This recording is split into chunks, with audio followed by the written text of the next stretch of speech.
శ్రేష్టమైన దేవుని పాద సన్నిధిని మరొక ఆరాధనా దినంగా మనకు అనుగ్రహించిన దేవదేవునికి నేను నిండు వందనాలు చెల్లిస్తున్నాను. అలాగనే స్థానిక సంఘ కమిటీ వారు, విశేషంగా అధ్యక్షులు గోవిందరావు గారు, కమిటీ అంతటికి మరొకసారి నన్ను ప్రేమించి మీ మధ్యలో వాక్య పరిచయం చేయడానికి ఆహ్వానించినందుకే ధన్యవాదాలు తెలియజేస్తున్నాను. దూరంగా ఉన్న స్థానిక సంఘ కాపరి వారి యొక్క వ్యక్తిగత కుటుంబ జీవితంలో ఈరోజు వారున్న పరిస్థితుల్లో ప్రభు తోడుగా ఉండాలని నేను ప్రార్థిస్తూ వారికి కూడా పరోక్షంగా నా వందనాలు తెలియజేస్తున్నాను. మన దైవ వాక్య ధ్యానానికి వెళ్ళిపోదాం. పరిశుద్ధ బైబిల్ గ్రంథంలో నుండి ఇప్పటికే మనం చదువుకున్నటువంటి లేఖన భాగంలో మరొకసారి ఆ వాక్యాన్ని మనం చూద్దాం. అపోస్తుల కార్యములు 26వ అధ్యాయం. అపోస్తుల కార్యములు 26వ అధ్యాయం 16-18 వచనాలు ఈ కాంపౌండ్ సెంటెన్సెస్ నేను చదువుతున్నాను. లేఖనాన్ని గమనించాలని మీకు మనవి చేస్తున్నాను. నీవు నన్ను చూచి ఉన్న సంగతిని గూర్చియు నేను నీకు కనబడబో సంగతిని గూర్చియు నిన్ను పరిచారకునిగాను సాక్షినిగాను నియమించుటకై కనబడి ఉన్నాను. నీవు లేచి నీ పాదములు మోపి నిలువుము. నేను ఈ ప్రజల వల్లను అన్యజనుల వల్లను హాని కలగకుండా నిన్ను కాపాడేదను.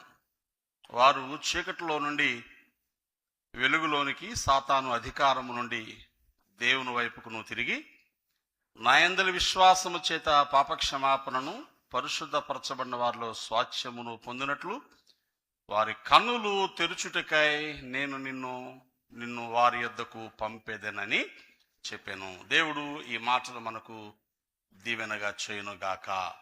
ఆమేన్. ఒక చిన్న మాట ప్రార్థన చేస్తున్నా, నాతో ఏకీభవించండి. పరిశుద్ధుడైన మా తండ్రి, నీ పాదములకు వందనాలు స్తోత్రాలు చెల్లిస్తున్నాను.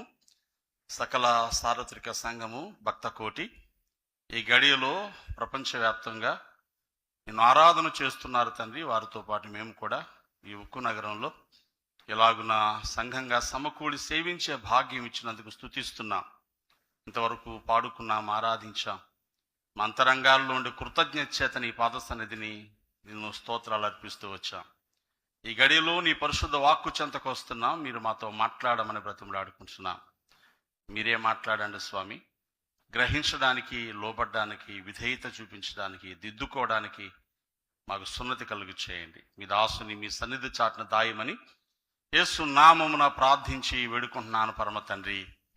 ఆమేన్, ఆమేన్. ప్రియులైన మీ అందరికీ మరొకసారి నిన్ను వందనాలు చెల్లిస్తూ ఉన్నాను. నా కోసం పరిచయం చేసిన అధ్యక్షుల వారికి మరొకసారి ధన్యవాదాలు. మీలో ఒకళ్ళిద్దరు ఎవరైనా క్రొత్త వాళ్ళు ఉంటే క్రొత్త వాళ్ళేమో కానీ నన్ను ఎంతగానో ప్రేమించి మీ హృదయాల్లో చేర్చుకొని దేవుని మాటలు అనేక పర్యాయాలు మీతో కలిసి ధ్యానించడానికి మీరు కలగజేస్తున్న వీలును బట్టి, తెరవబడిన మీ హృదయాలను బట్టి నేను వందనాలు చెల్లిస్తున్నాను. ఈరోజు మన ధ్యానం కోసం ఒక చిన్న వాక్యాన్ని నేను తీసుకున్నాను. మనం చదివిన వాక్యం చాలా పెద్ద కాంప్లెక్స్ సెంటెన్స్. దానిలో ఉన్న సంగతులు చెబుతూనే ఈ దినపు నా ధ్యానాంశాన్ని మీ దృష్టిలో తీసుకొస్తాను. చదువుకునే వాక్యంలో ఆఖరి 2 వరుసలు ఇలా ఉన్నాయి. వారి కన్నులు తెరుచుటకై నేను నిన్ను వారి యొద్దకు పంపేదను. ప్రియులారా, ఈ మాటలు భక్త పౌలుకు ప్రభువు దర్శించినటువంటి సంగతిని ఆయన అగ్రిపరాజు ఎదుట తన పరిచర్య కడవర దినాల్లో రాజులు ఎదుట సాక్ష్యం ఇచ్చే క్రమంలో అపొస్తలుల కార్యాలు 9:15 రాయబడింది. పౌలును దేవుడు ఎన్నిక చేసుకున్న వెనక ఉద్దేశం యెరూషలేములోను అనగా ఇశ్రాయేలు ఎదుట, అన్యజనుల ఎదుట, రాజుల ఎదుట సాక్ష్యం ఇచ్చుటకై తాను ఏర్పరచుకున్న సాధనమని అననీయకు చెప్పాడు. అందుకే భక్త పౌలు ఇశ్రాయేలుకు సువార్త ప్రకటించాడు, అన్యజనులకు సువార్త ప్రకటించాడు. తన పరిచర్య ముగింపులో ఆ దినాల్లో పరిపాలన చేస్తున్న రోమా ప్రభుత్వం ఇతర రాజుల ఎదుట కూడా యేసుక్రీస్తే రక్షకుడని ప్రకటిస్తూ వచ్చాడు. ఆ క్రమంలోనే అగ్రిప్ప ఎదుట సాక్ష్యం చెప్పిన సందర్భంలో ఈ మాటలు మనం చదువుకున్నాం. ఈ చదువుకున్న మాటల్లో 3 అంశాలు ఉన్నాయి. ఆ 3 ఊరికి అలా టూకీగా చెప్పేసి ధ్యానం మీదకు మిమ్మల్ని తీసుకెళ్తాను. అందులో మొదటిది, సాక్షిగాను పరిచారకునుగాను ప్రభువు నన్ను నియమించాడు అని తను ఇంట్రడ్యూస్ చేసుకుంటున్నాడు 16-18 వచనాల్లో. దేనికి సాక్షి, దేనికి పరిచారకుడు అంటే, అప్పటి వరకు భక్త పౌలు యేసును చూచిన సంగతి, ఆ తర్వాత యేసు పౌలుకు ప్రత్యక్షపరచబడబో సంగతి. ఆ రెండు విషయాలు ఉన్నాయి, చాలా పెద్ద సంగతులు అవి. నన్ను చూచి ఉన్న సంగతి, నేను నీకు కనబడబోవు సంగతి. అంటే అప్పుడు చూచింది కనబడినట్టు కాదా అంటే, ఈ కనబడడం వేరు. మన వర్తమానం కూడా ఈరోజు దాని మీద దృష్టి పెడదాం. ఎప్పటికీ నీవు నన్ను చూచావు, ముందు ముందు నన్ను చూస్తావు. ఏం చూస్తావో దానిని ప్రకటించే పరిచారకునిగాను సాక్షిగాను నిన్ను నిలవబెడుతున్నాను అన్నాడు. రెండవది, నీ పరిచర్య ఏమిటి అని 4 విషయాలు. అది కూడా పరిచర్యలో నిజముగా ఉన్న వారికి కలిగే దీవెనలు, ఆయన పరిచర్య చేత సిద్ధపరచబడే వారికి కలిగే దీవెనలు 4 విషయాలు చెప్పారు. అది 18వ వచనంలో 6వ వరుసలో చూస్తున్నాను నేను. చీకటిలోండి వెలుగులోనికి. నెంబర్ 1, భక్త పౌలు చేసే పరిచర్య తన యొద్దకు వచ్చిన ప్రజలను చీకటిలో నుండి వెలుగులోనికి, సాతాను అధికారంలో నుండి దేవుని వైపు. నెంబర్ 2, సాతాను అధికారంలో నుండి అనగా అథారిటీ ఆఫ్ సాటన్, అది తీసేసి దేవుని అధికారం, the power and the authority of God, దానిలోనికి తీసుకొస్తాడు. నెంబర్ 3, విశ్వాసము చేత పాపక్షమాపణ పొందేలా చేస్తాడు. విశ్వసించడానికి మార్గాన్ని చూపిస్తాడు. విశ్వసించిన వారు పాపక్షమాపణ పొందడానికి అవకాశాన్ని కలగజేసే పరిచర్య చేస్తాడు. నెంబర్ 4, విశ్వసించి పాపక్షమాపణ పొంది పరిశుద్ధపరచబడిన వారిలో స్వాచ్ఛము దొరుకుతుంది అనే విషయం ప్రజలకు అర్థమయ్యేలా చేస్తాడు. భక్త పౌలు పరిచర్య ఏవో ఆత్మలు రక్షించి సంఘాలు కట్టి 4 పత్రికలు రాసేసినట్టు మనం చూస్తాం. దీని వెనకాల ఒక ఉద్దేశం కూడా ఉంది. అది 4 విషయాల్లో చెప్పాడు. చీకటిలోని వెలుగులోనికి, సాతాను అధికారంలోంచి దేవుని అధికారంలోనికి, విశ్వాసం చేత పాపక్షమాపణ, పరిశుద్ధపరచబడిన వారిలో స్వాచ్ఛము పొందినట్లు ప్రజలను ఏం చేయాలి? నువ్వు నడిపించాలి. అందుకు వారి కన్నులు తెరుచుటకై నిన్ను వారి యొద్దకు పంపేదనని చెప్పాను. దేవునికి స్తోత్రం కలుగును గాక. భక్త పౌలు చేసిన ఆ పరిచర్యే నేడు మనం కూడా అనుభవిస్తున్నాం. పౌలు గారు మన కోసం ఏం సేవ చేశారండి అని మీకు ఎవరికైనా అనిపిస్తే, కొలస్సీ పత్రిక 2వ అధ్యాయంలో భక్త పౌలు చెప్పినటువంటి ఒక స్టేట్మెంట్ మీకు నేను చూపిస్తాను. కొలస్సీలకు రాసిన పత్రిక 2వ అధ్యాయం మొదటి 2 వచనాలు. మీ కొరకును లవొదికయ వారి కొరకును శరీరరీతిగా చూడని వారందరి కొరకు. అండర్లైన్ చేసుకోండి ఆ మాట ఏమిటి? లవొదికయ వారు, కొలస్సీలో ఉన్నవారు. కొలస్సీకి ఉత్తరం రాస్తూ, కొలస్సీలోని సంఘమా మీకోసం, మీ ప్రక్కనే ఉన్న లవొదికయ సంఘం కోసం, శరీరరీతిగా నా ముఖము చూడని వారందరి కొరకు. అందులో నేను కూడా ఉన్నాను. మీరు ఉంటే స్తోత్రం చెప్పుకోండి. పౌలు గారి ముఖం నేను చూడలేదు అంటే, పౌలు గారి ముఖం చూడని వారందరి కొరకు ఆయన పోరాడుతున్నాను అన్నాడు. ఆయన ప్రార్థన, ఆయన పరిచర్య, ఆయన ప్రయాస నా కొరకు కూడా. దేవునికి స్తోత్రం. అంటే ఇప్పుడు ఫార్ములాను అప్లై చేస్తున్నా. నా కొరకు కూడా ఈ పరిచర్య అంటే ఏంటి? ఇప్పుడు నా కన్నులు కూడా తెరుచుటకు. మనం చదువుకున్న అపొస్తలుల కార్యాలన్న మాట ఏమిటి? కన్నులు తెరిచే పరిచర్య పౌలు గారు చేస్తున్నారు. ఒకవేళ కన్నులు తెరవబడితే దొరికే ఆశీర్వాదాలు ఏంటో 4 చెప్పాను నేను. చీకటిలోని వెలుగులోకి వచ్చేస్తారు. There is no confusion. అంటే అర్థం ఏంటి? వెలుగులో ఉన్నవాడు తొట్టులు పడడు. ప్రభువు చెప్పారు కదా, కంగారు పడడు, కాళ్ళు తొక్కేసుకోడు, కింద మీద పడిపోడు, భయపడ్డు, కన్ఫ్యూజ్ అవడు. ఇప్పుడు వెలుగులో ఉన్నాము అంటే కన్నులు తెరవబడితే వెలుగులో ఉన్నట్టే. వెలుగులో ఉంటే భయం లేదు, బెంగ లేదు, దిగులు లేదు. ఏమండి? దేవుని యందు నిరీక్షణించి ఆయనలో ఆనందించిన ప్రాణం అని పాట పాడుకున్నాం కదా, ఆ పాట అనుభవం అంతా మనదే వెలుగులో ఉంటే. వెలుగు లేకపోతే పాట ఒకటే మిగులుతుంది. 2, మనం సాతాను అధికారంలో ఉన్న వాళ్ళం కాదు. ఎవరు అధికారంలో ఉన్నాం? యేసుక్రీస్తు ప్రభు అధికారంలో ఉన్నాం. నా రాజు ఆయన, నా రక్షకుడు ఆయన, నా నాయకుడు ఆయన, నా యజమానుడు ఆయన. మనం జ్యోతిర్మయ పాట పాడుకున్నాం. ఏమండి? వ్యవసాయకుడా, పరమ కుమ్మరి అంటే ఆ మాట మనకు వర్తించాలంటే ఇదిగో ఈ తెరవబడిన అనుభవం కావాలి. 3వది, పాప క్షమాపణ పొందాం అంటే we are redeemed in our spirit. ఆత్మలో స్వేచ్ఛ కలిగిన వారం. కొంతమంది చూడండి ఎలా ఉన్నారంటే, ఏదో బ్రతుకుతున్నాం కానండి, అన్నట్లు మాట్లాడతారు. బ్రతుకున్నారా, చచ్చిపోయారు, బ్రతికే ఉన్నాం. ఎలా? ఏదో బ్రతుకుతున్నాం. ఏదో బ్రతకడం కాదు, సమృద్ధి జీవాన్ని అనుభవించడమే పాపక్షమాపణ అనుభవించడం. ఈ అనుభవాన్ని కన్నులు తెరవబడితే దొరుకుతుంది. 4వది ఒక గొప్ప స్వాస్థ్యం. ఎంత మంచి స్వాస్థ్యం ఉంది అంటే, ఆ తెరవబడిన వారికి దొరికేటువంటి స్వాస్థ్యము, ఆ మహిమ, మహాత్యం. ఎఫెసీ పత్రిక 1వ అధ్యాయం 17వ వచనంలో భక్త పౌలు దీన్ని తన బోధల్లో చెప్పాడు. మీరు చూడగలిగితే ఎఫెసీ పత్రిక. మరియు మీ మనోనేత్రములు వెలిగింపబడినందున. అదండి, కన్నులు తెరవబడితే. ఆ మాట ఈరోజు మన సందేశం ఏంటంటే, కన్నులు తెరవబడితే అనగా ప్రభువును చూడగలిగే కన్నులుంటే.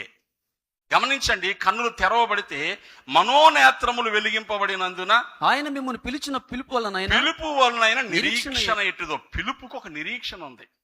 మనం అందరము ఎక్కడి నుంచి ఎక్కడికి పిలువబడ్డాం? చీకటిలోని వెలుగులోనికి, లోకంలోంచి సంఘంలోనికి, అన్యజనంలో నుంచి దేవుని బిడ్డలుగా దేవుని ఇంటిలోనికి పిలువబడ్డాం. సులువుగా చెప్పుకుంటున్నాం, కానీ దాని నిరీక్షణ అంటే ఏంటో తెలుసా? పిలుపుకు దొరికిన ప్రతిఫలం అండి. ఎప్పుడైతే నేను దేవుని బిడ్డననే ఆ కన్ఫర్మేషన్ నీ బ్రతుకులో ఉందో, దేవుడు ఏ ఏ విషయాల మీద అధికారాన్ని కలిగి ఉన్నాడో నీవు కూడా అదే అధికారాన్ని ఇంప్లిమెంట్ చేయగలుగుతావు. దేవునికి స్తోత్రం కలిగిన గాక. ప్రకృతిని గద్దించిన ప్రభు, నువ్వు ఆ పిలుపు యొక్క నిరీక్షణ కలిగి ఉంటే ప్రకృతి మీద అధికారాన్ని చూపిస్తావు. నువ్వు శరీరపు బలహీనతలను జయించిన తన అధికారాన్ని చూపించిన ప్రభు, అదే పిలుపు నువ్వు గ్రహింపగలుగుంటే శరీర బలహీనతలకు నువ్వు భయపడే వ్యక్తిగా ఉండవు. ఇలా చెప్పుకుంటూ పోతే చాలా మాటలు చెప్పాలి. ఈ పిలుపు వల్ల నిరీక్షణ ఎట్టిదో. నెంబర్ 2, పరిశుద్ధులలో ఆయన స్వాస్థ్యం యొక్క మహిమైశ్వర్యం. ఇక్కడ కూడా పరిశుద్ధుల స్వాస్థ్యం యొక్క మహిమైశ్వర్యం. అక్కడ ఆపాను నేను. అనగా కన్నులు తెరవబడితే దొరికే 4వ ఆశీర్వాదం, పరిశుద్ధులకు ఒక స్వాస్థ్యం ఉంది. దేవునికి స్తోత్రం కలిగిన గాక. ఈ స్వాస్థ్యం ఈరోజు మన బోధల్లోనే ఉంది. ఆ స్వాస్థ్యం మన మాటల్లోనే ఉంది. ఆ స్వాస్థ్యము మన అనుభవంలోనికి రావాలి. దేవునికి స్తోత్రం కలిగిన గాక. పిల్లలు జ్ఞాపకం చేసుకోండి, విశ్వసించే వారందరూ పేరుకు మేము చాలా భక్తులు అనుకుంటారు, కానీ వాస్తవానికి ఈ భక్తి అంతా దేనికంటే ఒకరోజు పొందబోచున్న స్వాస్థ్యం కొరకే. అబ్రహాం, ఇస్సాకు, యాకోబులు వాగ్దానములకు వారసులై ఉండి కూడా దేనికోసం ఈ లోకంలో బ్రతికారు? దైవలేఖంలో చదువుతాం. హెబ్రీ పత్రిక 11వ అధ్యాయంలో ఆ 9, 10, 11 వచనాలు చూస్తే, దేవుడు దేనికి శిల్పి నిర్మాణకుడై ఉన్నాడో ఆ పునాదులు గల పట్టణం కొరకు అబ్రహాము ఎదురు చూచుండెను. ఇక్కడ ఇల్లు లేదా? కట్టుకోలేడా? ఇస్సాకు డబ్బులు లేవా? ఆస్తులు సంపాదించలేడా? యాకోబు దిక్కుమాలవాడుగా ఉన్నాడా? ఏమి లేవా? యాకోబు తన అన్న కోసం ఒక చిన్న కానుక సిద్ధపరిచాడు. 200 మేకలు, 20 మేకపోతులు, 200 గొర్రెలు, 20 గొర్రెపోతులు, 40 పాడి ఆవులు, 10 ఆబోతులు, ఇలా లెక్క ఉంది.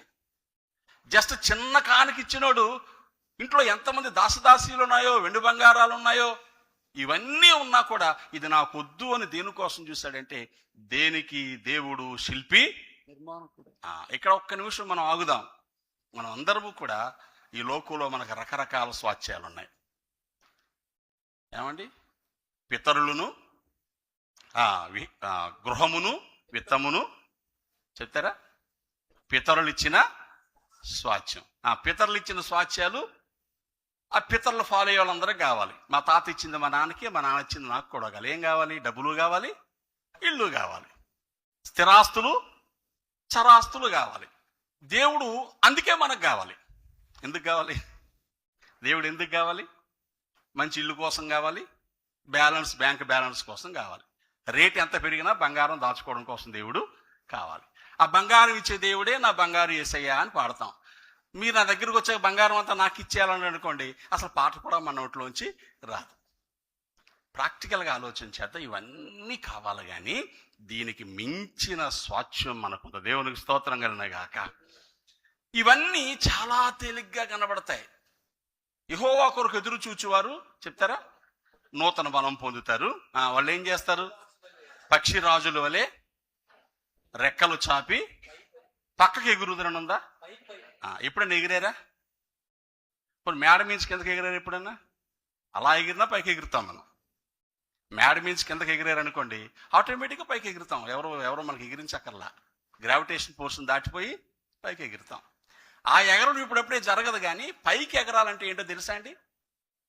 క్రింద ఉన్నప్పుడు ఆ గ్రద్దకు ఇల్లు పెద్దదిగా కనబడుతుంది, మనుషులు పెద్దోళ్ళలా కనబడతారు, వాహనాలు పెద్దగా కనబడతాయి, చెట్లు పెద్దగా కనబడతాయి.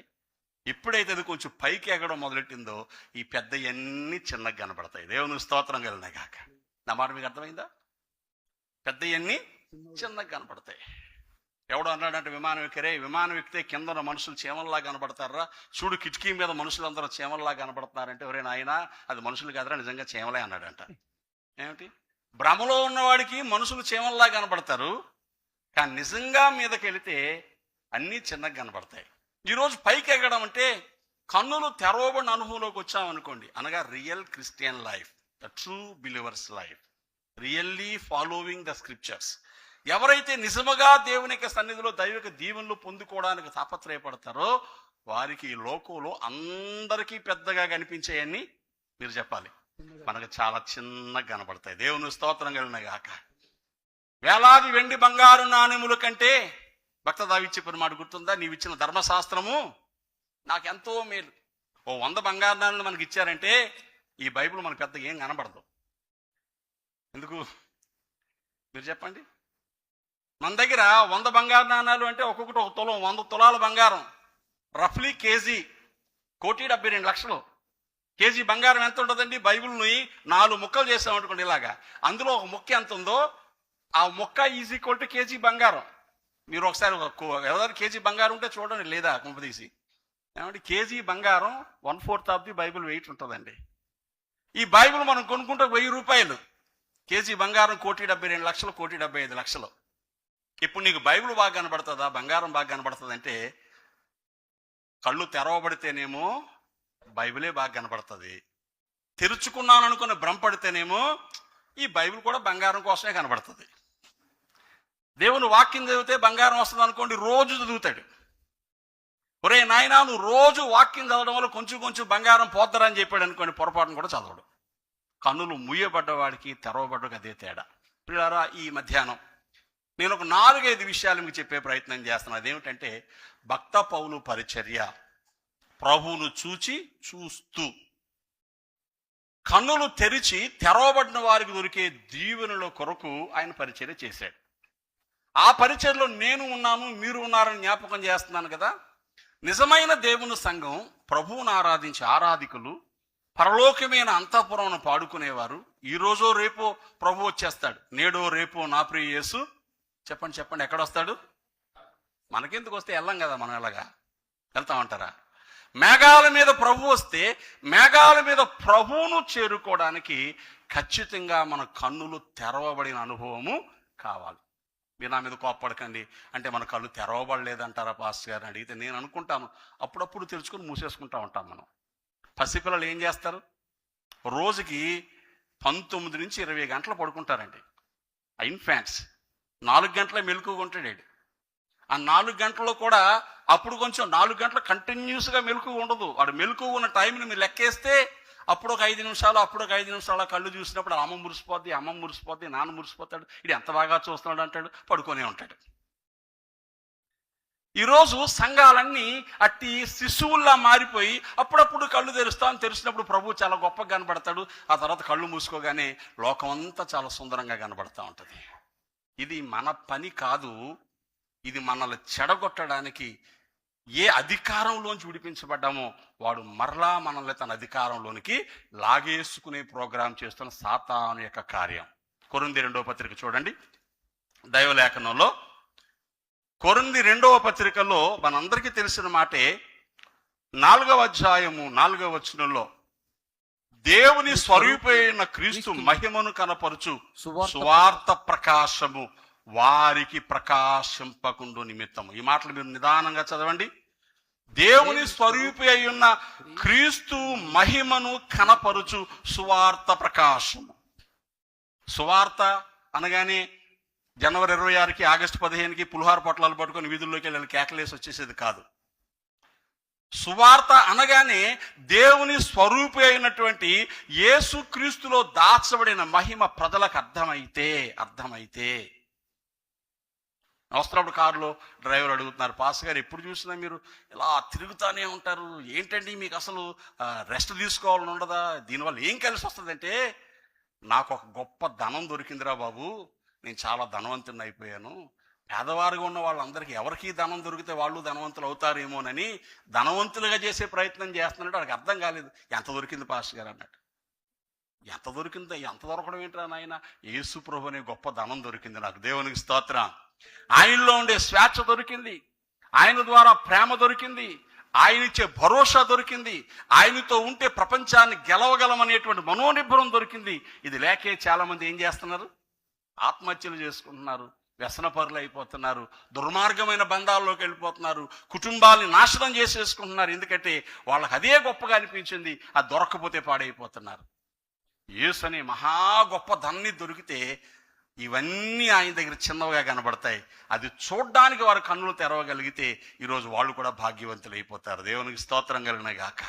చూడండి, ఈ సువార్త ప్రకాశము ప్రజలకు కనబడకుండా ఈ యుగ సంబంధమైన దేవత అవిశ్వాసులైన వారి మనోనేత్రములకు గ్రుడ్డితనము కలుగజేసెను. గమనిస్తున్నారా? ప్రభువులో గొప్ప సంగతులు మనకు అర్థం కాలేదంటే జ్ఞాపకం చేసుకోండి, ఎంతో కొంత గ్రుడ్డితనం ఉంది అని అర్థం. అందుకే యేసు ప్రభువారు అలాగనే దేవుని యొక్క లేఖనంలో కూడా కొన్ని మాటలు మీకు ఊరికి చూపించి నేను చెప్పాలనుకునే విషయానికి వెళ్ళిపోతాను. గౌరవ చూడండి, యోహాను సువార్తలో 9వ అధ్యాయంలో ఈ కన్నులు తెరవబడాలి అనేటువంటి ఆలోచన ప్రభు తన బోధనలోనూ తనతో ఉన్నవారికి నేర్పించిన మాటల్లోనూ కనిపిస్తాయి. యోహాను సువార్త 9వ అధ్యాయం 39వ వచనంలో ప్రభు ఇలా చెప్పారు, అప్పుడు యేసు చూడని వారు చూడవలెను, చూడని వారు చూడవలెను, చూచువారు గుడ్డివారు కావలెను, చూచువారు గ్రుడ్డివారు కావలెను అను తీర్పు నిమిత్తము నేను ఈ లోకములోనికి చెప్పాను. ప్రభువా ఎందుకు వచ్చావంటే పాపులను రక్షించుటకు, నశించిన దాన్ని వెదక రక్షించుటకు క్రీస్తు యేసు ఈ లోకమునకు వచ్చాను. నశించిన దాన్ని వెదక రక్షించుట, పాపులను రక్షించుట అంటే ఏంటి? ఇదిగో దీన్ని ఇక్కడ అప్లై చేసుకుని దాన్ని సబ్స్టిట్యూట్ చేయగలిగితే చూడని వారు చూడవలెను, చూచువారు గుడ్డివారు. ఆ తీర్పు ఇంప్లిమెంట్ చేయడానికి వచ్చానంటాడు. ఏంటయ్యా అది? ఏ కన్నులైతే ఈ లోకంలో ఉన్న సౌందర్యాన్ని చూసి, భోగభాగ్యాలను చూసి, అధికారాన్ని చూసి, ఆనందాన్ని చూసి ఇది చాలు అనుకుంటున్నాయో ఆ కన్నులు మూయబడి అంతకంటే గొప్పదైన దాన్ని చూసేలా చేయాలి. అందుకు ఈ లోకానికి వచ్చాను. చూడని కన్నులు చూడాలి. ఇప్పుడు చూసే కన్నులు ఏం చేయాలి? ఈ లోకాన్ని చూసే కన్నులు మూయబడాలి. లోకములకు దాటిన అలౌకికమైన సంగతులు చూడడానికి ఆ కన్నులు తెరవబడాలి. భక్త పౌలు కూడా కొరింథీ 2వ పత్రిక 4వ అధ్యాయం 16వ వచనం మీరు చదివితే అలా చూస్తే కలిగే భాగ్యము, చూసేవారు పొందేటువంటి మహోన్నతమైన స్థితిని గూర్చి మాట్లాడుతూ ఒక గొప్ప సత్యాన్ని చెప్పాడు. చూడండి 17వ వచనం, కొరింథీ 2వ పత్రిక 4వ అధ్యాయం 17వ వచనం, మేము దృశ్యమైన వాటిని చూడక అదృశ్యమైన వాటినే నిదానించి చూచుచున్నాం. దేన్ని చూస్తున్నాడు? కనబడే వాటిని కాదు, కడవన్న దాన్ని నిదానించి చూస్తున్నాం. చూస్తే ఏం దొరికింది అంటే, కన్నులు తెరవబడితే ఏం దొరికింది? బాహ్య పురుషుడు కృషించుచున్న అధైర్యపడరు. ఆ మాట అలా చదువుకుందాం. బాహ్య పురుషుడు కృషించున్న అంటే అర్థం ఏంటి? వెయిట్ లాస్ అవుతున్నాను కాదంటే అర్థం. అక్కడ బాహ్య పురుషుడు కృషించడం అంటే భౌతిక పరంగా ఈ లోకంలో మనకి ఏవేవి లాభకరమని అనుకుంటున్నామో అవేవి తక్కువ వచ్చినా కూడా అధైర్యపడిపోయే పరిస్థితులు ఉండవు. మనుషులు విడిచిపెట్టినా, బలం పోయినా, ధనం పోయినా, పేరు ప్రఖ్యాతులు పోయినా అధైర్యపడం. ఈరోజు మనుషులు దేనికి అధైర్యపడిపోతున్నారంటే అదే కదా. వారు చూచేవేవో తగ్గిపోతా ఉంటే గుండెలు గాబరా పడిపోతున్నాయి. అంతకంటే ఉన్నదాన్ని చూడగలిగితే ఆ విషయం కూడా మీకు చూపిస్తాను. ఆ క్రింద అందుకని ఏం చేస్తున్నాడు తెలుసా? క్షణమాత్రముండు ఈ చులకని శ్రమ మా కొరకు అంతకంతకు నిత్యమైన మహిమ భారము. ఈ శ్రమలన్నీ దేంతో పోల్చుకున్నాడు? కన్నులు తెరవబడ్డ వారికి ఈ లోకంలో ఉండే భోగభాగ్యాలు చిన్నవిగా కనబడతాయి. మనుషులు అనుభవించే శ్రమలన్నీ చాలా చిన్నవిగా కనబడతాయి. చులకని శ్రమలా కనబడుతుంది. చులకని శ్రమ. ఈరోజు మనకున్న చిన్న శ్రమే పెద్ద శ్రమలాగా ఉంటుంది. ఆ చిన్న శ్రమ కోసం చేసే ప్రార్థనే పెద్ద ప్రార్థన ఫీలింగ్లో ఉంటాం మనం. అర్థమవుతుందా? చిన్న కష్టం వచ్చింది అనుకోండి, ఆ కష్టం కోసం చేసే ప్రార్థనలు గంటలు ప్రార్థన చేసి పెద్ద ప్రార్థన అనుకుంటున్నాం. కానీ ప్రభువు నేర్పిన ప్రార్థన మాదిరి మనం జ్ఞాపకం చేసుకుంటే సంగతులన్నీ చెప్పి ఆఖరణ ఒక చిన్న మొక్క చెప్పాడు, మాకు కావలసిన అనుదిన ఆహారము నేడు మాకు. మనం ఏం చేస్తున్నాం అంటే ప్రార్థన అంతా ఆ ఒక్క ముక్క కోసమే చేస్తున్నాం. పరలోకమున్న తండ్రి నా తండ్రి అని, ఆయన నామం పరిశుద్ధపరచబడ్డానికే నేను బ్రతకాలని, ఆయన రాజ్యం రావడం కోసమే నేను శ్రమపడాలి, ప్రయాసపడాలని ఈ సంగతులన్నీ ప్రక్కన పెట్టేస్తాం. మాకు కావాల్సిందని నేడు మాకు దయచేయి, ఇప్పుడే దయచేయి, వెంటనే దయచేయి, అన్ని జనుల మధ్య నీ నామం అవమానపరచబడకుండా ఇప్పుడే దయచేయి అని ఎమోషనల్ బ్లాక్మెయిల్ ప్రార్థన కూడా చేస్తూ ఉంటాం మనం. కారణం ఇదే గొప్పగా కనబడతా ఉంటుంది. కన్నులు తెరవబడితే భక్త పౌలు పరిచర్య ఏంటి? సంఘము కన్నులు తెరవబడిందై కన్నులు చూచేదై ఉండాలి. చూస్తే ఏమవుతుందో తెలుసా? హెబ్రీ పత్రికలో మోషేను గూర్చి రాయబడిన మాట ఒకటి ఉంది.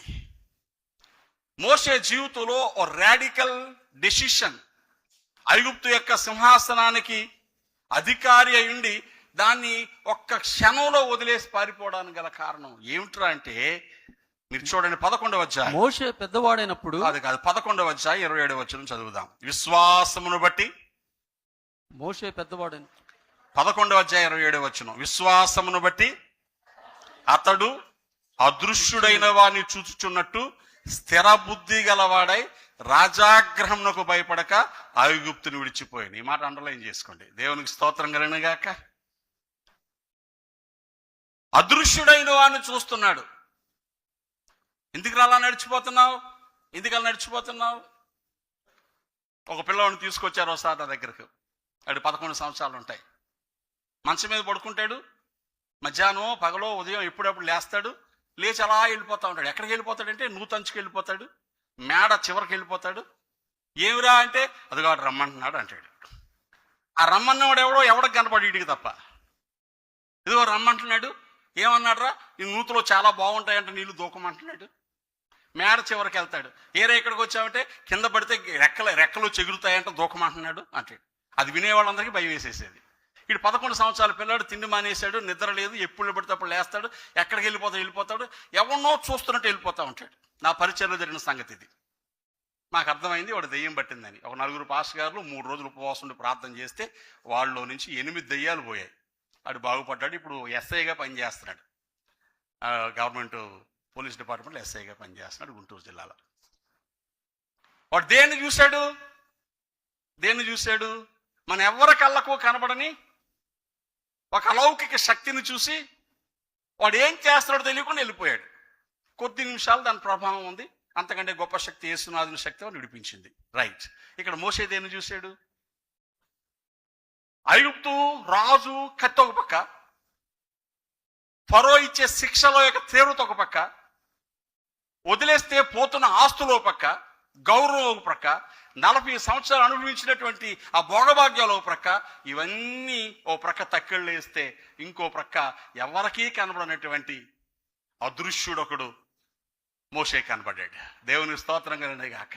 ఆయన అంటాడు, నాతో వస్తే నీకు శ్రమలే, నాతో వస్తే నిందలే, నాతో వస్తే పోరాటమే, ఇక్కడుంటే ఇవన్నీ కావాలి. ఏది కావాలో కోరుకుంటే అంటాడు, అల్పకాల పాప భోగమును విడిచిపెట్టేసి దేవుని ప్రజలతో శ్రమ అనుభవించడం మంచిదని ఎంచుకొని అదృశ్యుడైన వాడిని చూస్తూ వెళ్ళిపోయాడు మోషే. దేవునికి స్తోత్రం కలిగిన గాక.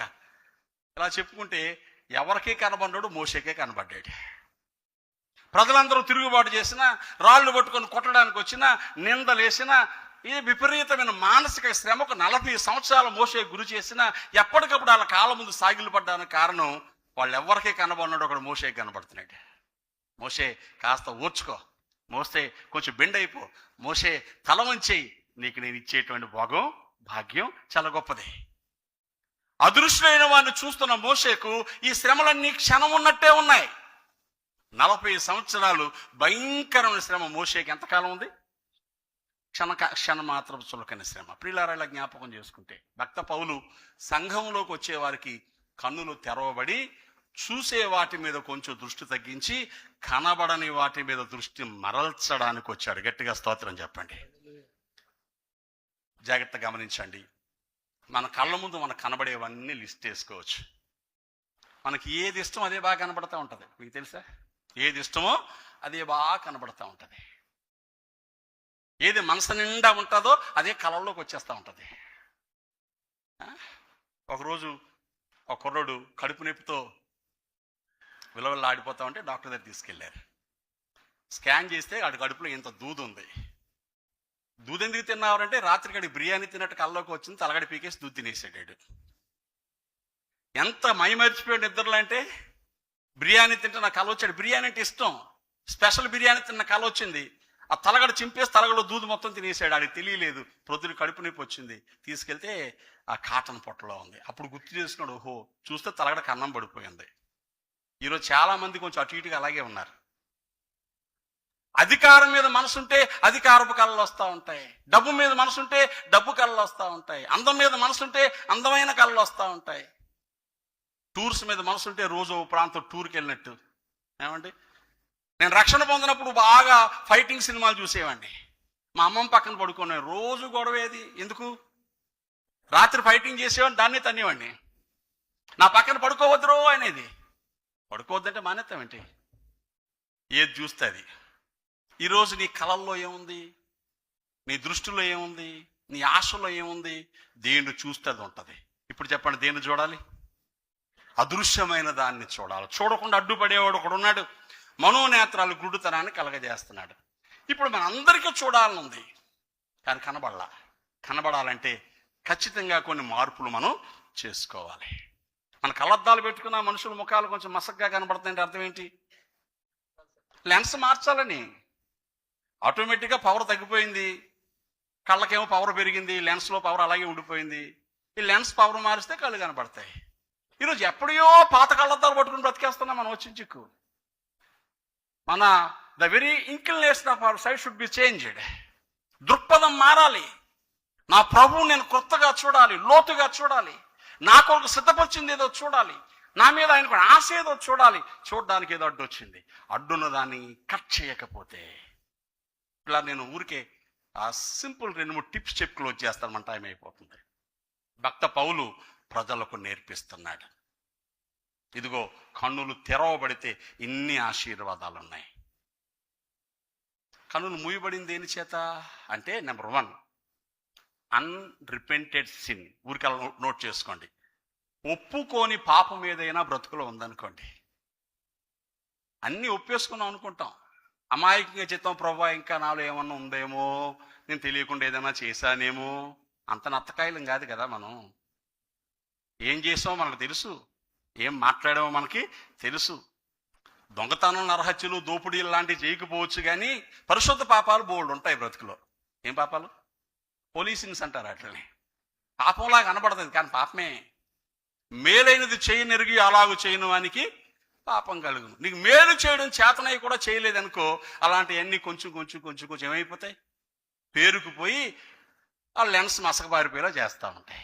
ఎప్పటికప్పుడు దాన్ని సరి చేసుకోవాలి. నా వల్ల ఉపకారం పొందదగిన వాడు వచ్చినా నాకు ఎందుకు లేని ఊరుకున్నాను. ఎందుకంటే మంచి చేస్తే చెడు ఎదురవుతుంది, అది ప్రాక్టికల్ ఎక్స్పీరియన్స్. కానీ అదృష్టవాన్ని చూస్తే చెడు ఎదురైనా కూడా చేస్తాం మనం.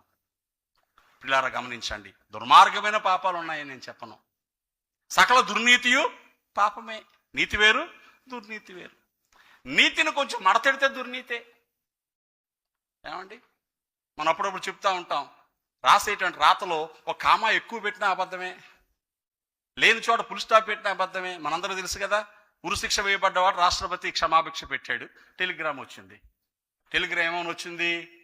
స్టాప్ కామా నాట్ హ్యాంగ్ అని వచ్చింది. ఆ టెలిగ్రామ్ని తీసుకొచ్చినోడు కామా పక్కకు జరిపి పెట్టాడు, స్టాప్ నాట్ కామా హ్యాంగ్ అని.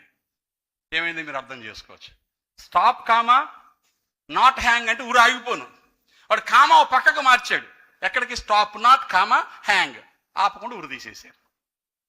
వాడు చేసింది పెద్ద హత్య కాదు, కానీ చిన్న స్ట్రోక్ ఆఫ్ పెన్నుతో పెట్టిన చిన్న గీత మనుషులు ప్రాణం తీసింది. అప్పుడప్పుడు మనం మాట్లాడుతూ నాలిక మాట్లాడతాం, ఒక చిన్న కన్ను కొడతాం, నొసలతో ఎక్కిరిస్తాం, మనోడు బ్రదర్ మంచోడేనండి అని ఇలా అంటాం. మనం మంచోడే అన్న పెద్ద మాటకి ఊపిన చిన్న బుర్రకి లింక్ చేస్తే బుర్ర గెలిచేస్తూ ఉంటుంది.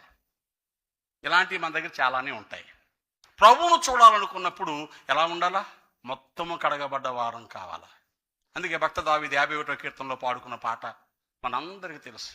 రక్తాపరాధము పోవునట్లు నన్ను బాగుగా కడుగు, ఎప్పటికప్పుడు నీ జీవితంలో ఆ దిద్దుబాటు సిద్ధపాటు రాకపోతే, ఇంకెక్కడైనా కడగబడిన పరిస్థితి ఉందేమో చూసుకోకపోతే, దాన్ని ఖచ్చితంగా మనం ఏం చేయాలి? ఈ అన్రిపెంటెడ్ సిన్ ఏదైతే ఉందో దాన్ని ప్రభువు దగ్గర ఎప్పటికప్పుడు ఒప్పుకోవాలి. ఇదే కళ్ళు తెరవబడే పరిస్థితి. లేవగానే చల్లనీళ్ళతో కళ్ళు కడుక్కోవాలి అని ఓ ప్రిన్సిపల్ ఉంది మనందరికీ. తెలుసా? చిన్నప్పుడు పిల్లలకి ఏం నేర్పించేవారు? స్కూల్లో చెప్పేవారు. మాకైతే మా మేస్టరే లేవగానే చల్ల నీళ్ళతో ఇలా కళ్ళు పెట్టి కడుక్కోవాలరా, కంటి చూపు బాగుంటుంది అని. అది ఎప్పటికీ చేయాల్సిందే. బ్రతుకును మార్చే దేవుని వాక్యము చేత నీ దృష్టి టచ్ చేయబడాల. అందుకే బేత్సేదలో గుడ్డోడు ఉంటాడు, మార్క్స్ వార్తలో మనకు కనిపిస్తాడు.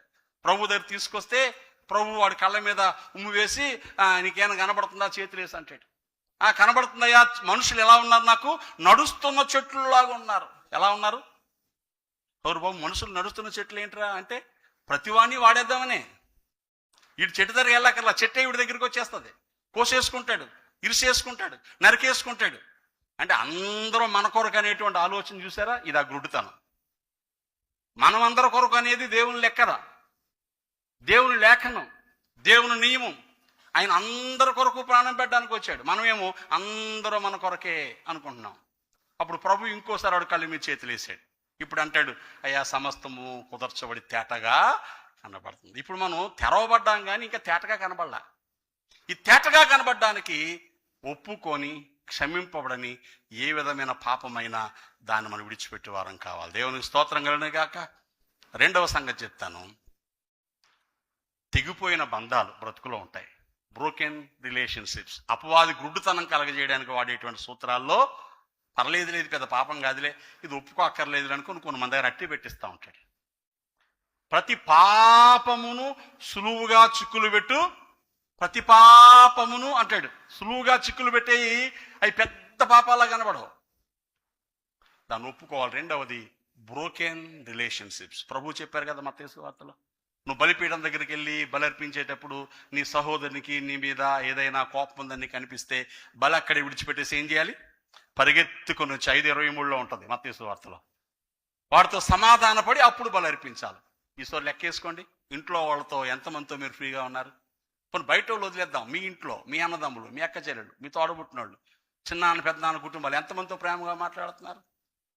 మా ఫ్యామిలీ రిట్రీట్ అంటారు, మా ఫ్యామిలీ గెట్ టుగెదర్ అంటారు. అందులో మళ్ళీ ఎవడో నచ్చినోడితోనే ఉంటావు, అందరితో ఉండవు. వచ్చిన చిక్కు ఆ ఫ్యామిలీ గెట్ టుగెదర్లో కూడా నీ కుదిరినోడితో ఉంటుంది, అందరితో ఉండవు. ఇంతకంటే మోసం ఇంకేమన్నా? ఇలాంటి చిన్న చిన్న విషయాలు రక్తాపరాధం. ఇది కనబడినటువంటి సహోదరుని ప్రేమించిన వాడు కనబడినటువంటి దేవుణ్ణి ఎలా ప్రేమిస్తాడు? కనబడే సహోదరుని ప్రేమించిన వాడు కనబడిన దేవుణ్ణి ఎలా ప్రేమిస్తాడు? యోహాను భక్తుడు తన పత్రికలో రాస్తాడు 3వ అధ్యాయం. కాబట్టి బ్రోకెన్ రిలేషన్షిప్స్ ఒకటైనా కట్టుకో, ఆ మేరకు కొంచెం కళ్ళు కనబడతాయి. కళ్ళద్దాలు 2 పగిలిపోయాయి, ఒక్క గ్లాసే దొరికింది, ఒక్కటైనా వేసుకో, కొంచెం కనబడుతుంది. అట్లీస్ట్ 2 వచ్చేదాకా ఒకటైనా పెట్టుకో. ఎవరితో బంధం తెగిపోయింది?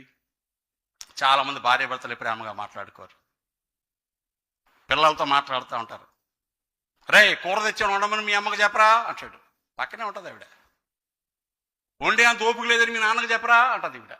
ఇలాంటివి మనం చూస్తూ ఉంటాం సినిమాల్లో, సీరియల్లోనే కాదు, మన బ్రతుకులే అన్నీ. ప్రేమగా మాట్లాడలేని వాళ్ళు, నువ్వు నాకు వరం, నీ వల్ల నా జీవితం బాగుందని చెప్పలేని, ఎప్రిషియేట్ చేయలేనటువంటి ఆ మొద్దుతనం ఉంటుంది చూసారా? బ్రోకెన్ రిలేషన్షిప్పే. ఒక ఇంట్లో ఉన్నాం, ఒక కుండలో తింటున్నాం, ఒక గదిలో బ్రతుకుతున్నాం, సరిపోదు. హృదయాల మధ్య కూడా హార్మనీ కావాలి. అప్పుడు నీ కళ్ళు తెరవబడతాయి.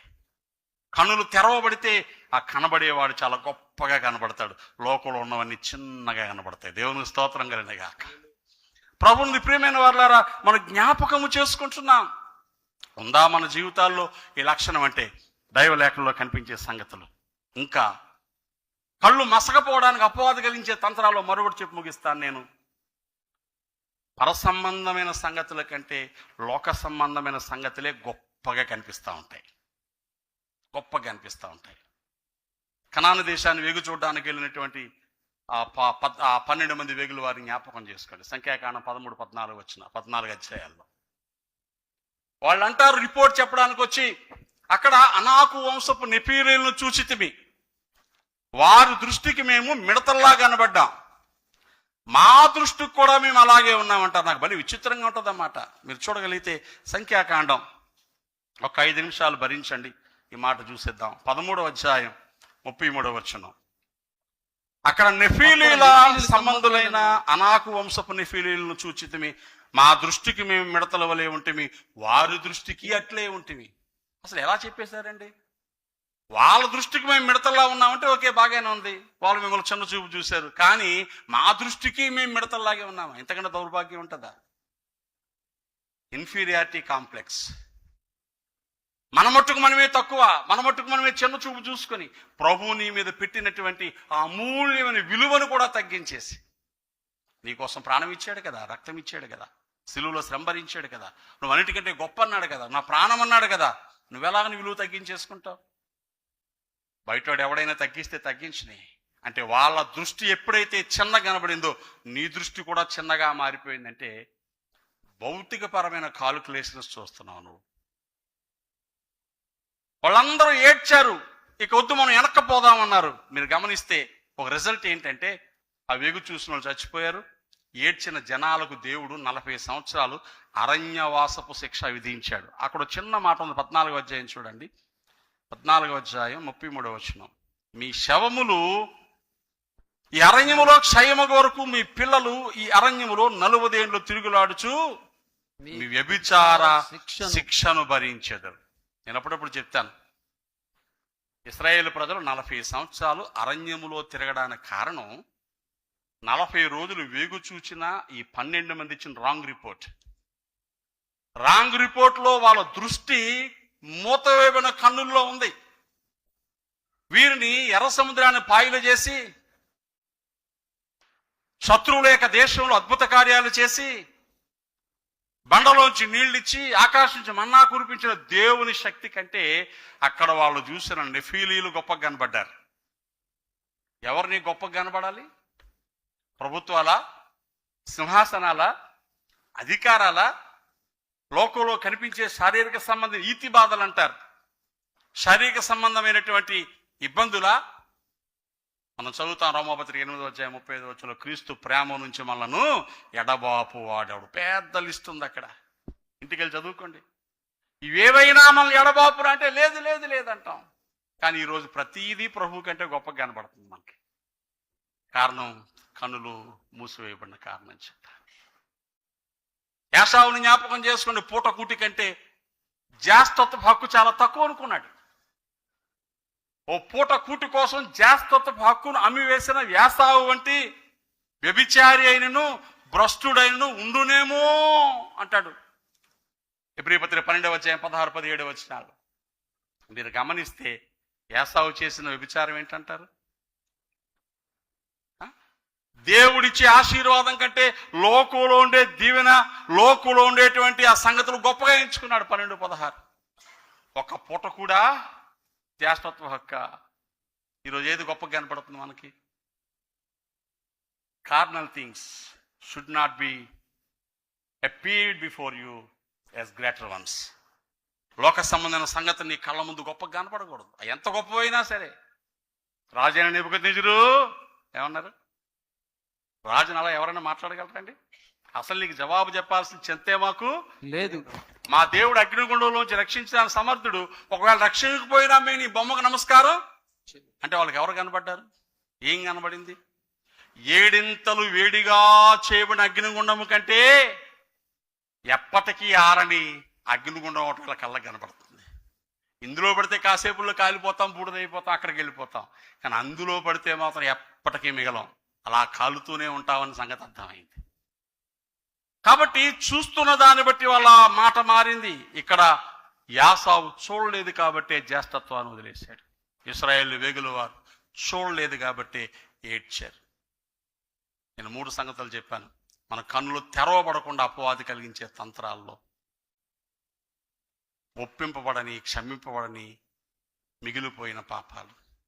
కుండంతా కడిగేసి ఎక్కడో లోపల చిన్న అన్నం మెతుకు వదిలేసాం అనుకోండి, దాంట్లో వండితే మళ్ళీ ఏమవుద్ది? మనందరికీ తెలిసిందే, పాడైపోద్ది. పాలగినంత శుభ్రం కడిగి ఆ లోపల ఎక్కడో చిన్న మురుకుంటే అందులో మళ్ళీ పాలు పోసి కాస్త విరిగిపోతాయి. ఈరోజు చాలా మంది జీవితాలు దృష్టి తెరవబడకపోవడానికి కారణం అదే. రెండవది బ్రోకెన్ రిలేషన్షిప్స్. బంధాలు కట్టుకోవడానికి తాపత్రయపడాలి. ఆత్మ కలిగించు బంధము చేత ఐక్యతను కాపాడుకోనండి. ఎఫెసీ 4:1. ఆ బంధాలు ఎన్ని తెగిపోయో తెలుసా?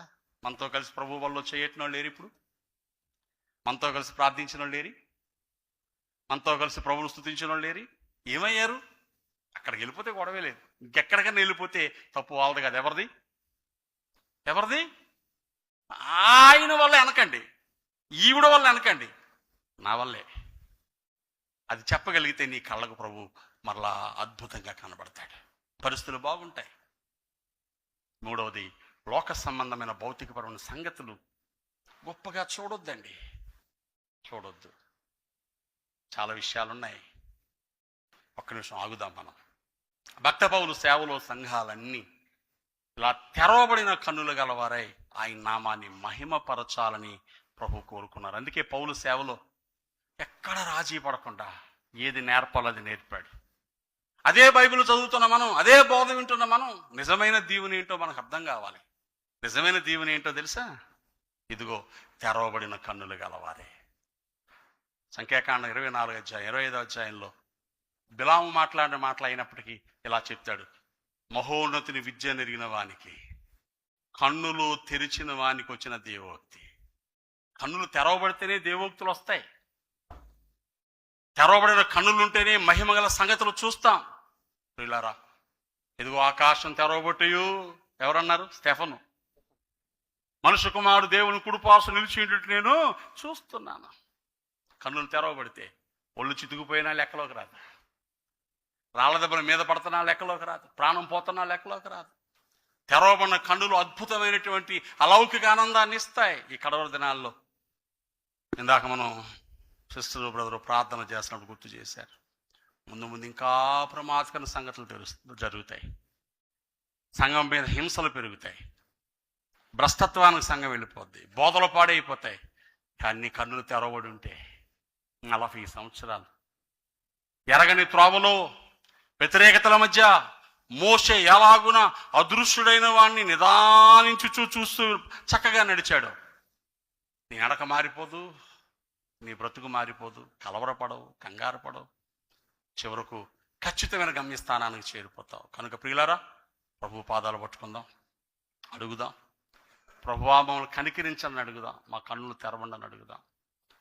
ఒకవేళ యుగ సంబంధమైన దేవత మా మనోనేత్రాలకు గురుడితనాన్ని కలుగజేసి మా కన్నులు మూసేస్తుంటే అభ్యంతరకరంగా ఉన్న పరిస్థితులు చక్కదిద్దుకొని తెరవబడిన కన్నులు ఇంకొకసారి మీరు ముడితే సమస్తము కుదుటపరచబడి తేటగా చూస్తున్నానని చెప్పే స్థితి మాకు రావాలి ప్రభువా అని ప్రార్థన చేద్దాం. ఒక్క నిమిషం ప్రభుతో చెప్పుకోండి, ఎవరు మట్టుకోవాలే. నేను ప్రార్థన చేయబోతున్నాను. ప్రభువా మా కన్నులు తెరవండి, మమ్మల్ని దర్శించండి, మా హృదయాలు తెరవండి. తెరవబడిన కన్నులు గలవారమై నేను చూడ్డానికి కృప చూపని అడుగుదాం, ప్రాధేయపడదాం. ఆశందా నీకు ఏవి నీకు బలంగా కనబడుతున్నాయి, ఏవి రమ్యంగా, ఏవి అందంగా, ఏవి ఖ్యాతి గలవుగా, ఏవి మన్నిక గలవుగా కనబడుతున్నాయి.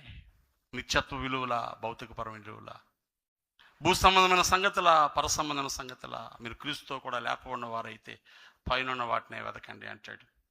వెతుకుతున్నామా? అడుగుదాం ప్రభుని. పరిశుద్ధ తండ్రి, నీకు స్తోత్రాలు. నీ పాదాల చెంత తెరవబడిన కనుల గలవారమై, మహోన్నతిని విద్య నెరిగిన వారమై, సమస్తము కుదుటపరచబడి తేటగా చూడగలిగే వారమై, అదృశ్యుడైన వాడిని నిదానించి చూస్తూ వెళ్ళిపోయేవారమై, మా బ్రతుకుల్లో స్థిరమైన నడక గల వారి గుండాను కృప చూపండి. నిజమైన భక్తి విలువను అభ్యసించడానికి సహాయం చేయండి. ఈ మాటలు మాలో ఫలింప చేయమని యేసు నామమున ప్రార్థించి వేడుకుంటున్నాను తండ్రి. Amen, amen, amen. God bless you. దేవుడు దీవించును గాక.